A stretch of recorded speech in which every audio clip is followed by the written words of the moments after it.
ఎవరు లేరు అనుకున్నావా? ఎవరు మా తమ్ముడు ఉన్నాడు పుష్ప, తగ్గేదేనా? సంతం మా చిన్నమ్మ మొగుడు.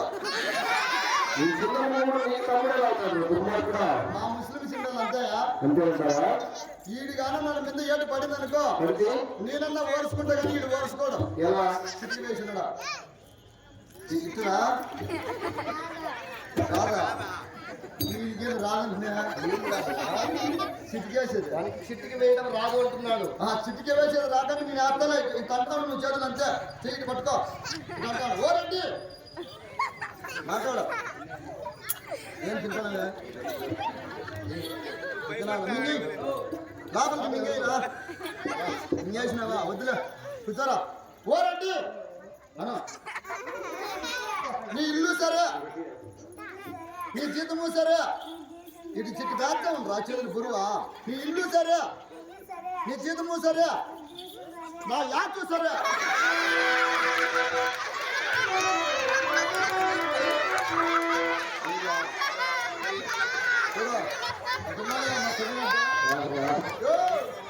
నీ ఇల్లు సరే, నీ జీతము సరే, నా అనే మాట వాడు నోరు చిరక దారి తిప్పి చూపిస్తాను నీకు. నేను మళ్ళా కొనుక్కొచ్చి ఇతరులంటే అడుగుతా. పరిశ్రమ అంటే మా తమ్ముడు ఏ పరిచయం చేస్తున్నావు? పరిశ్రమ అంటే వాళ్ళ పరిచయం గుర్తుకుంటారు.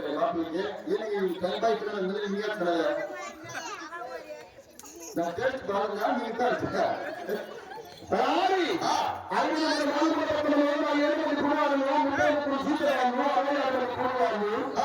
మరి 12 మంది పాలకాలు రామలక్ష్మణ పట్టుకున్న సేద్యాలు పరివారు వ్యవసాయం ఏ విధంగా జరుగుతున్నది ఆ విషయంలో తెలియజేస్తున్నా. నేను అడిగి విచారిస్తారబ్బా. నువ్వు వెళ్ళు.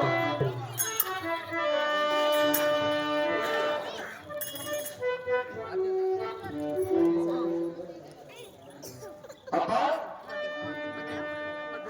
నమస్కారం పారెడ్డి గారు. ఏం దర్బారు వచ్చింది? దర్బారు వచ్చింది. ఏం సేద్యాలు నాతో ఏం సరిగ్గా జరగలేదని చెప్పి నేను బాధపడుతున్నాడు. కాదురా, మీరు 7 మంది అంటారు. మీరు 7 మంది ఎవరు? మీ నాయకు అర్థం, మీ అమ్మకు అర్థమా? 7 మంది కొడుకులు. మన దగ్గర మా తమ్ముడు కదా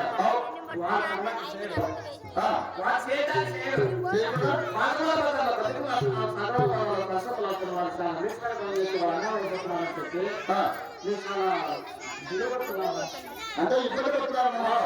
ఎందుకు చేస్తున్నారు ఆ పని? వాళ్ళు ఎందుకు చేస్తున్నారు? వాళ్ళు ఏమైనా బాగుపడాలి మా జీవితాలే కదా. అంటే మీరు సక్రమంగా సేద్యాలు చేసుకుంటా ఇలా పని చేసుకుంటే మీరు బతుకున్నారు కానీ ఈ తమ్ముడు ఇలా తెలిపోతున్నారు అడుగుతావు. సరే మరి బాగుపడాలా, వీటికి రావాలి. నీకు చేతులు చేయాలంటే తక్కువ ప్రాయం కూడా నీకు తెలియజేయాలి.